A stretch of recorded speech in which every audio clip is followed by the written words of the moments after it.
We will now listen from the Lieutenant Governor of Utah, Spencer Cox.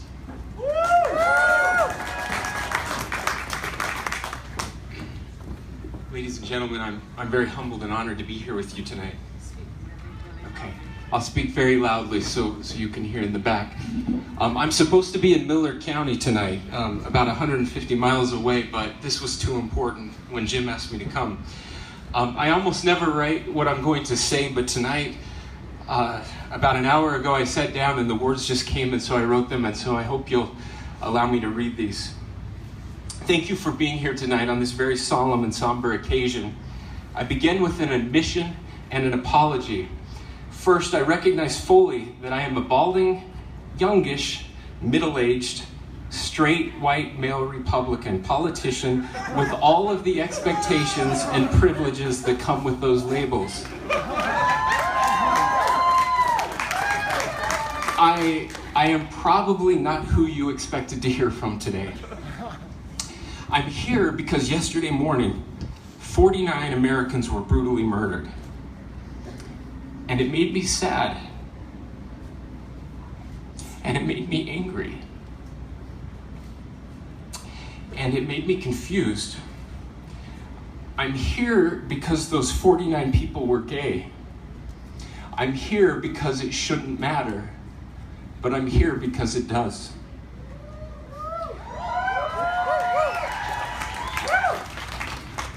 Now, I'm not here to tell you that I know exactly what you are going through. I'm not here to tell you that I feel your pain. I don't pretend to know the depths of what you are feeling right now. But I do know what it feels like to be scared. And I do know what it feels like to be sad. And I do know what it feels like to be rejected. And more importantly, I know what it feels like to be loved. I grew up in a small town. I went to a small rural high school. There were some kids in my class that were different than me, and sometimes I wasn't kind to them. I didn't know it at the time, but I know now that they were gay. I regret not treating them with the kindness, dignity, and respect, the love that they deserved. For that, I sincerely and humbly apologize. Over the intervening years, my heart has changed. It has changed because of you. It has changed because I've gotten to know many of you. You have been very patient with me as I went through this change. You even helped me learn the right letters in the alphabet in the right order, even though you keep adding new ones. You have been kind to me. Jim DeBacchus even told me I dress nice once, and I know he's lying.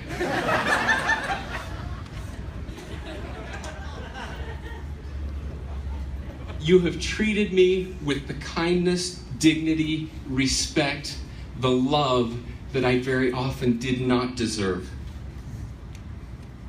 And it has made me love you. But now we are here. We are here because 49 beautiful, amazing people are gone. These are not just statistics. These were individuals. These were human beings. They each have a story. They each had dreams, goals, talents, friends, family. They are you and they are me. And one night they went out to relax, to laugh, to connect, to forget, to remember, and in a few minutes of chaos and terror, they were gone. I believe that we can all agree that we have come a long way as a society when it comes to our acceptance and understanding of the LGBTQ community. Did I get it right? However, there has been something about this tragedy that has very much troubled me. I believe that there is a question, two questions actually, that each of us needs to ask ourselves in our heart of hearts. And I'm speaking now to the straight community. How did you feel when you heard that 49 people had been gunned down by a self-proclaimed terrorist? That's the easy question. Here's the hard one. Did that feeling change when you found out that the shooting was at a gay bar at 2 a.m. in the morning? If that feeling changed, then we're doing something wrong. So now we find ourselves at a crossroads of hate and terror. How do we respond? How do you respond? Do we lash out with anger, hate, and mistrust? Or do we, as Abraham Lincoln begged us, appeal to the better angels of our nature? Usually when tragedy occurs, we see our nation come together. I was saddened yesterday to see far too many retreating to their overworn policy corners and demagoguery. Let me be clear, there are no simple policy answers to this tragedy. Beware of those that say they have an easy solution. It doesn't exist. I can assure you, though, that calling people idiots, communists, fascists, or bigots on Facebook is not going to change any hearts or minds. Today we need fewer Republicans and fewer Democrats and more Americans. But just because an easy solution doesn't exist doesn't mean that we shouldn't try. The greatest generations in the history of the world were never innately great. They became great because of how they responded in the face of evil and terror. Their humanity is measured by their response to hate and terror. I truly believe that this is the defining issue of our generation. Can we be brave? Can we be strong? Can we be kind? And perhaps even happy in the face of atrocious acts of hate and terrorism? Do we find a way to unite, or do these atrocities further corrode and divide us as a nation? Can we, the citizens of the great state of Utah, lead the nation in love and in the face of adversity? Can we become a greatest generation? I promise that we can, but I also promise that it will never happen if we leave it to the politicians.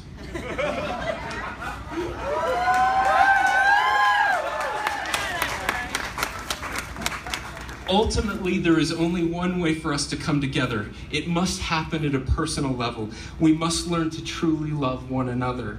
The Prophet Muhammad is reported to have said, "You will not enter paradise until you believe, and you will not believe until you love one another."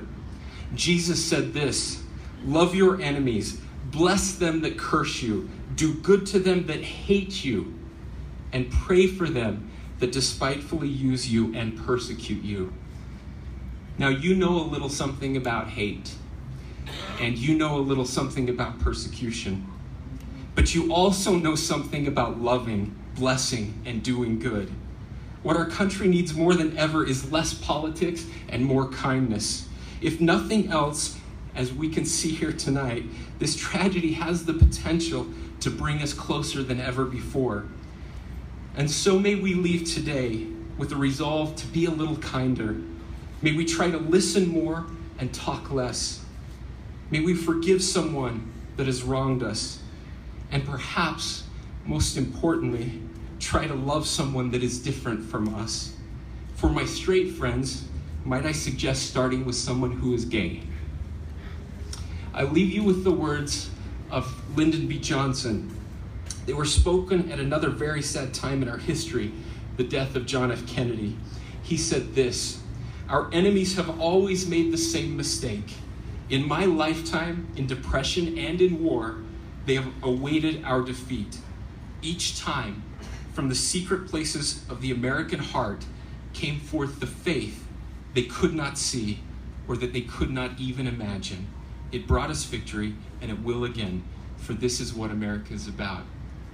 On behalf of the 3 million people of the state of Utah, we are Orlando, and we love you, and I love you. Thank you.